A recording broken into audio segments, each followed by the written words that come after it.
Woo-wee.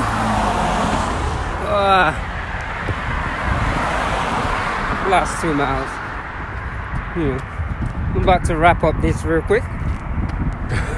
Woo, it's a little cold out here. So let me just pump my camera up while I try to...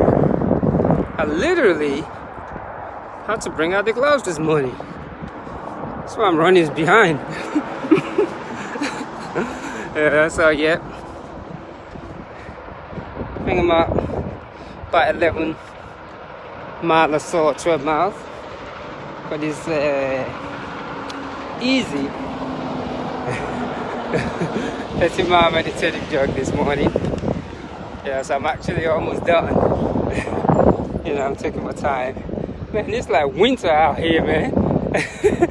Georgia weather, I love it. That's the moor right there. Ooh, this is the part that I love.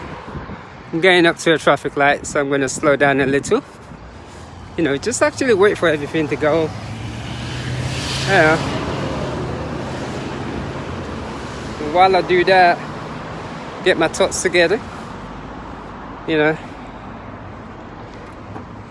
So yeah, the road is still clear this morning. So I literally have 2 more miles to go. I'm done with this 13 mile. I want to be done by 6 o'clock anyway, so I'm gonna wait for this light before I cross. So yeah. Ooh, look at that moon. It's still out. I guess it's time for me to cross now. Ooh, let's track along. Yep, it says walk. It's time to walk. So let me just track along right here.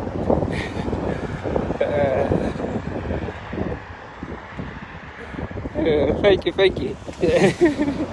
I have to make sure. So yeah, this is it right here. Last a mile and a half, and I'll be done with this easy 13-mile meditative jog for the day. Happy, what should I say? Happy Wednesday. Ooh, it's cold. I can't believe it. That temperature dropped. Really, truly dropped. Yeah, I had to wear my gloves. I really had to wear my gloves. Let me put on these gloves again. Golly. Amazing. I had to wear my gloves. So yeah, last mile and a half to this 13-mile meditation. This is how I like to start my day, really. To actually be done by 6:30, 6 o'clock. And my day already started, man. It's been since, look at that beautiful moon. Since 4 o'clock, meditation, the yoga. Now up here, I don't even know what my emotion is this morning. And I'm trying to show just what's around me, because this is not about me running. And it's just when people come up to this page, I just want everyone's mind to be far away from this whole virus that everyone is talking about. Because like everything else, it is going to come to an end. And there's a lesson behind all this. And I think it's been given too much energy. And we need to be protective of self, but also we gotta think positive. And if this is the only way that I can do it to motivate myself and others, is okay. I like nature, what it does, and it's actually windy out too. It's windy out. Thank you. It's really windy outside, and it makes it a little more colder. Holy biscuit. I thought we were in summer already. I was all excited. Ooh, Georgia, man, you gotta love it. It's like 30-something degrees outside today. I have to move slow. So yeah, because I was getting used to all that nice weather, putting on the shirt and just showing off, just easy, But yep, mile 12 of this 30-mile meditative jog this morning. And when you start your day with meditation, yoga, and some form of exercise, you'll be so surprised what happens. Because you have more energy. Even though a lot of people don't want to realize, that whole just rolling out of the bed and starting your day, it creates mental imbalance, emotional imbalance. Just rolling out of bed and starting your day, is okay, but you just cannot function properly as a human being because you never give yourself any time. And people might say, "Oh, I just don't have time." No, you don't have time because number one, you're healthy, and number two, you just don't care about yourself. That's just it. So when people say, I just don't have time to meditate, I got no. Because you know what? If anything bad, I won't say bad, if a freak accident happened right now and you are forced to sit still in a hospital, that's when all this is going to make sense to you. Because right at that moment, your job, your car, nothing will matter to you. Look at that movie. Except for you to get better. So when people come out with all that, I just don't have time, I gotta work, it's just, it's because number one, you don't care about yourself, and number two, you're healthy. Yes, sir. Yeah, it's true. Because I always tell people, oh yeah, I don't have time. No, number one, you're healthy, and number two, you don't care about yourself. Plain simple. Because trust me, when you're in that hospital bed and you have to look in the ceiling and ask a lot of questions, and that's the time you'll be forced to meditate. Yeah. Because during a life crisis, when we cannot move our body, that's the first thing we start doing, meditating. Because you're forced to just sit still. And you can't do nothing. Or if you end up in jail, for example, and you can't go and see the judge until Monday, you'll be forced to meditate. So when people start talking about, that I don't have time, I gotta work, no, I'm gonna repeat it again. It's because you have no respect for yourself, and number two, you're healthy, period. Look at that beautiful moment. So once we started to be conscious of ourselves, it is amazing, and that's the reason why when I'm doing all this talking is, there's too many people running, so nobody needs to see me running. I can just show the camera once in a while, but the whole thing, the message is nature.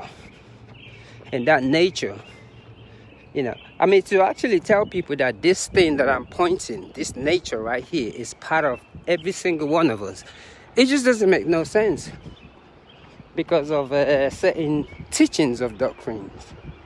We've been taught to be self-sabotage. Our priorities are, to say the word screwed up is unfair, but I call it misaligned. And that's the reason why at this moment in time we don't know what to do, because quite frankly, the weed is not working and the liquor is not working. We can act like the weed is working, but you could say that to somebody that hasn't smoked before. You could say, oh yeah, weed makes me calm. No, it doesn't. It doesn't. It's just a mess, because a lot of people don't even know why to smoke weed or drink. So all those things that we trying to numb ourselves with, none of it can beat meditation, which I call self-medicate. Once you learn how to control your mind, there's just certain things you don't need to put in your body. The only reason why we put certain things in our body is because we do not understand our mind. That's why a lot of us, we make so much money, have all the things that money can never buy. But because we never understand our mind, it is a waste of time. So, and that's the thing that I'm thinking of this morning that I'm just sharing. And that's the reason why it is very easy for our mind to be controlled during this crisis. Because anything that people say goes. I'm not saying there's no disease out there, but I'm just saying, whatever spiritual background that you have, God, higher self, gave you a talent. Do not let any man put fear in you. Because you know what? You are God, just like him. You breathe in the air. You eat, sleep, fart, cry. Do every single thing that he does every single day. So that made you a God. So absolutely let somebody, who does the same thing, drinks water, eat like you do. Look at that beautiful moon. Control your mind is absolutely what is a sin. Not believing in an entity that man created ain't a sin. What is a sin is letting somebody control your mind. So that's just what I'm thinking of this morning. And I don't know what brought it up, but it's just what I'm thinking of. And I just like to put it out there. And I'm just going to make it a short one for this second one, because it is true. Because we are so prone to letting people control our mind, especially somebody that eats, sleep like you, breathe like you. And if he's a guy, probably has his opinions like you, sleep with women just like you, feels the same sensation in your body, just like you. And what made you think he knows about your creator more than you? That absolutely doesn't make no sense. You are God. You are that powerful being. And this all goes to women, men. Because the moment you realize you are that, because you know what? That love, that anger is in every single one of us. And we all have the right to choose what we want to focus our energy on. So let me go ahead and just finish this 30-mile meditative jog today. I don't, it's just, I go into this mode and I just start speaking. Because of the cold this morning, I'm taking it a little slow because I don't want to blow that wind in my body. So this is the last 1 mile of this 30-mile meditative jog. And I'm going to say super, super, super one love. Let's keep our head up. Let us realize we are that God. We are that intelligent design. There is nothing on this planet that is not part of you and I. And I'm going to say that again. There's nothing on this planet that you and I are not a part of. If anyone tells you otherwise, they're telling you a big lie. One love, and I share.